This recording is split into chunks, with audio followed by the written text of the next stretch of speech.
is my renovation loans, the industry's hidden gem.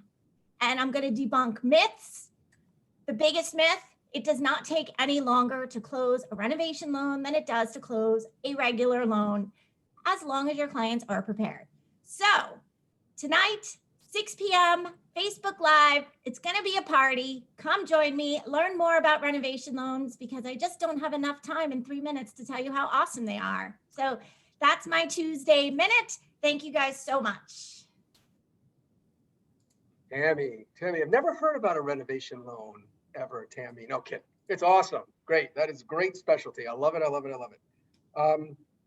Many of you probably saw Rick's email. If you haven't, dig into your emails. He sent an email late yesterday about our awards spectacular going on this Thursday from 5 o'clock to 6 o'clock. So go find your beautiful gowns, go find your tux jackets, and jump on our award ceremony on this Zoom channel at 5 o'clock on Thursday. It's going to be spectacular entertainment, awards, gold, platinum, all kinds of crazy stuff.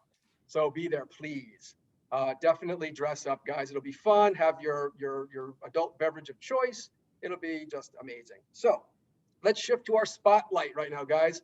Tuesday spotlight, where we have someone very special, newer to our team.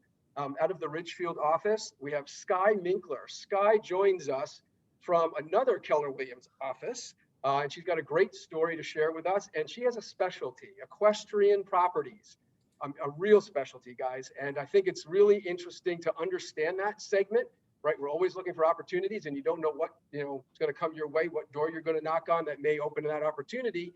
And you may not be a specialist in equestrian properties, and it really does require a specialist. Because those properties are so unique. I mean, Sky has built, barns and all kinds of equestrian things, which she's going to tell you about, not me, tell you about. So why don't we just jump to Sky? And Sky, start by telling us your story. What brought you here and your background? So what brought me here is I started my real estate career in Colorado in about 2014.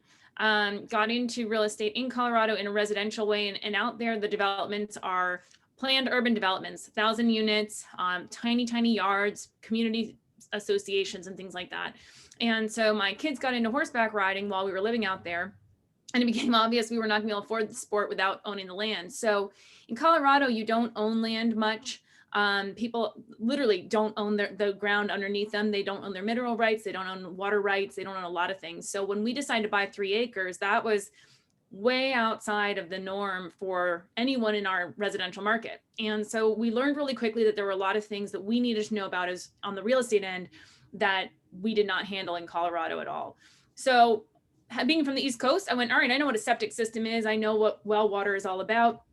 And quickly kind of threw myself into it, but found a lot of different things that we did wrong that we didn't know about, and started then helping people because they said, well, I heard you bought that property. We want to buy some property like that. And so just kind of stumbled into bizarre property in Colorado. And then in 2018, we moved back east for family, came from a rabid seller's market in the Colorado area to a dead buyer's market in Massachusetts, and went, wow, price point was about half of what I was used to. And I thought, I'm not going to do very well with these very low price points in terms of the business I like to do. And so I thought, okay, work smarter, not harder. And I said, I'm going to seek out something that's a higher value. And the horse properties automatically shifted into that. So I started educating myself, building up a reputation with horse people, and building my own barn at the same time. So I met all those people. I met the fencing people and the barn people and the feed people and on and on. And so then COVID hit, and that was a really fun experience, as everyone can relate. And my family and I made a decision to move back down here to New Canaan, where my husband and I were from, to give our kids the opportunity of the schools. And so we sold the farm, and I just decided, you know what, going to New Canaan is not a dream real estate market for me right now. I'd love to stay with the horses. So I'm keeping my Mass and New Hampshire license and adding in Connecticut. And this is just sort of an extension of the New England property business that I've been building. So that's how we got here.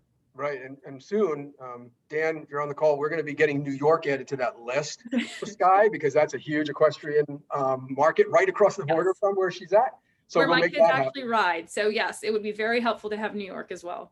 Definitely. One step at a time, Steve Scott. One step at a Yeah, I time. know. Okay, come on, let's do it. Let's do it. It takes 2 minutes. So Scott, tell us a little bit about your real estate background. When did that start, and what your path to KW and all that? Yep. So I started with a different brokerage. I did not start with KW. I started with a different brokerage. They actually gave me a great introduction into real estate. But I very quickly learned that I wanted to be part of a team. And so it was actually a neighbor of mine, literally from where we lived. And she's like, I've always admired you and I love the way you do business. And my friend said I should invite you to our team. It never occurred to me to ask you that. And I went, oh, could I do that? And she's like, yeah. And she said, we're with Keller Williams. And I went, who? Like, what is that? So I joined her team, and I always say I came in the back door of KW. Our team really didn't KW well. We were very independent. I was the fourth hire. We got up to 12 people in the first 6 months. We did our own thing and completely. And I love that about it. I love the independence. I love the self-marketing. We generate our own leads. We were not handed leads as a team, but we didn't learn how to team either. And so then we flopped offices a few times. And then obviously moving to Mass, I did another office there again. And I've come to realize that KW is unique. It gives you systems. It gives you ways to run a true business. And now I'm kind of trying to figure out KW almost 6 years later as, oh, well, I wish I'd realized this 5 years ago. So yes, there's other brokerages out there and there's other ways to look at this. And believe me, I've shopped them because I didn't want to be part of KW. And now I'm kind of in for the long haul because I just haven't found a better solution. And it's just a unique company. It's a unique way of doing real estate. And so, I don't know if that's where you were going with this one. Yeah. You want everybody to know your background. Yeah. And then you came down here and we were lucky enough to get you in our market center now, and we're thrilled. Yep. Thank you. It's great to be here. And I have to say, I know I sound like I'm drinking too much Kool-Aid, but your office is very unique from the 4 offices I have spent time at. Don't think that your leadership here in Ridgefield or Westport or wherever your office is the norm, because it's not. And there's other offices doing things very differently. Again, a great thing for KW, that individuality, but this is a very dynamic group that is very supportive in different ways. And the systems here are truly spectacular. I have not seen this widespread a system in an office ever. And it's really nice to come into it and be able to go, great, plug my business right in. I think I've been up and running 2 whole weeks, and I can't have asked for more support between Maria and Dan and Steve and Rick and everybody just pushing forward every single piece of what I needed to accomplish. So thank you. It's been a really good experience. Oh, great. I'm glad to hear that. And thank you for saying that. That's wonderful. So just for everybody on the call, tell us a little bit more about the equestrian world. Because it is different, right? And what are some things people should be looking for? A few things they should know just out of the gate. So especially in New England, equestrian property is really different than like out West, where you might have a 1,000-acre ranch. That's a starting point. It sounds like we're not that big. Some equestrian properties are only 3 acres. Others are 17 acres. And then you get into the bigger stuff too, but those are kind of in the average size of what we deal with. There's so many different things, and each town is incredibly individualized. And I think a lot of us are used to going to individual towns for whatever it might be. The deed might be in a different place, or things might work differently. But when you get into horse property, it just gets compounded. Some people have tried to save tax dollars and gone and gotten special tax treatments for their properties. And so there might be a thing you need to know, that where the taxes look like $5,000. Well, if your person comes in and says, I want to build my mom an in-law apartment on this property somewhere, we might have the acreage and the frontage and everything else. But if you take it out of that tax treatment, there could be serious consequences for your buyer. There are just other parts and pieces. And then my favorite is a client I'm working with right now. We sold their house two years ago for them, and they were buying out of state. They bought up in New Hampshire. I wasn't licensed there yet. And they said, oh, we got this great builder and they're building us a house and they're going to build us a barn and it's going to be fantastic. And they were so excited. And they called me 3 months ago and they said, we never should have bought without you. We didn't realize. And I said, why? What happened? Beautiful new build. What could go wrong? They said, we had no idea we built on pure ledge. We can't get a fence post in the ground. We have water everywhere, so we can't build in the wetlands. They just didn't know what they could and couldn't do with the land they purchased. So they had lots of space, but totally unusable land for what they wanted to do with it. And that's the kind of stuff we go out.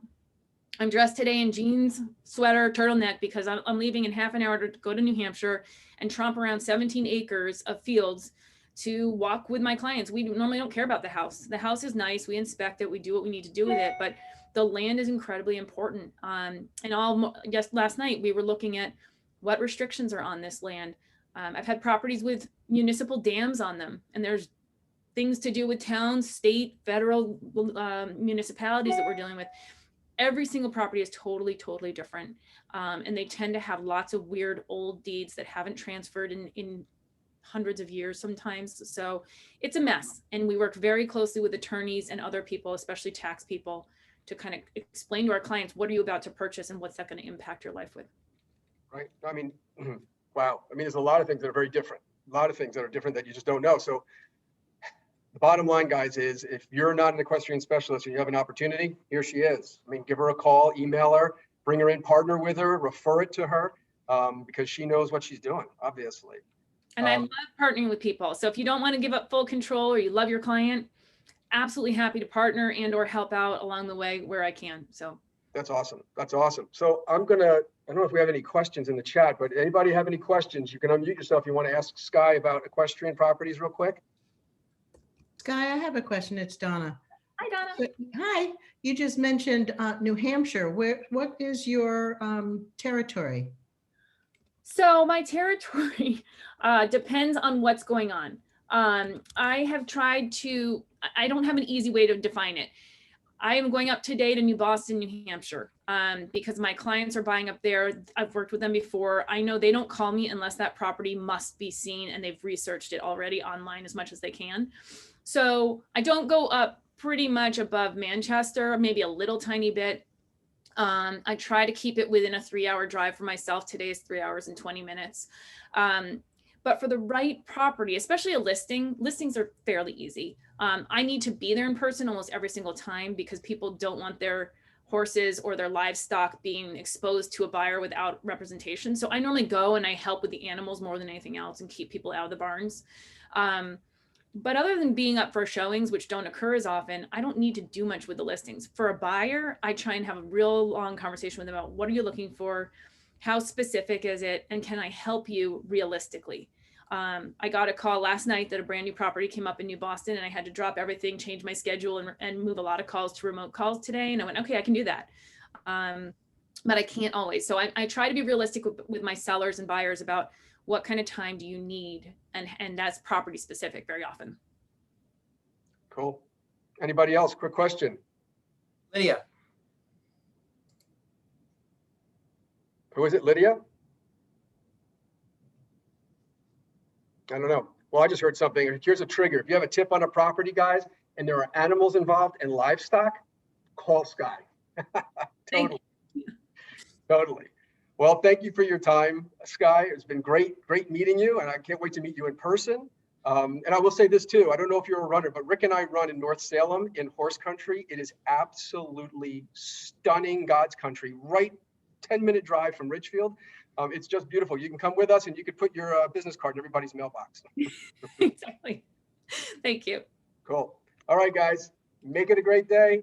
Any questions on equestrian? There's your agent. Bye, guys. See ya.